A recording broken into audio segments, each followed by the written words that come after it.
Gentlemen, welcome back to my channel. So today what we're going to be doing is removing the stock exhaust off this bike and putting on the new exhaust. And at the end of the video I'll be showing sort of a noise comparison of the stock exhaust to the new exhaust and my thoughts on whether it was worth doing or not. Alright, so let's get started.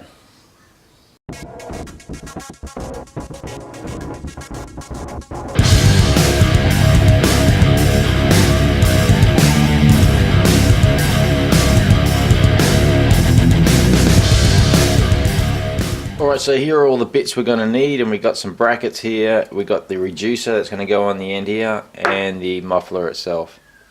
So I got this kit from Blue Collar Bobbers, and they actually supply this reducer. This is actually being milled to suit the TU250X. Alright, so the two brackets we have here are going to allow me to remove the rear pegs and replace, this is the support, and you can see that they have been custom bent to suit the Suzuki. Alright, so I've zoomed in on a sticker that is actually on this exhaust system, and it's interesting to see that this exhaust is for use on a pre-1983 model, and that it will probably exceed all noise restrictions, so I believe it's going to be quite loud. And I'm not too sure what's going to happen because the TU actually has a fuel injection system, and we're just going to have to see what happens, how the fuel injection management deals with this new exhaust. Alright, we've got all that said and done now, so let's go install this bad boy on the bike.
Alright, so I've just got back from the test ride around the block, and just a couple of comments I want to make about this new exhaust. The first one is, when I showed you those noise test comparisons from the old to the new, the camera mic's not really picking up about how loud this exhaust really is. It is very loud. Okay, so what else I've noticed is that I think the fuel injection system is struggling a little bit with this exhaust, and the bike feels a little bit more sluggish. So what I think I'm going to try and do is, I'm either going to get some muffler packing and see if I can repack this muffler to make it quieter, or I may go and get another muffler, I'm not sure. But the plus side of what's come out of this is I have these custom made brackets and the custom made reducer, so to slip on another pipe now shouldn't be too difficult. Alright, so the muffler's all done now. That pretty much wraps up this video. Alright guys, I'll see you next time.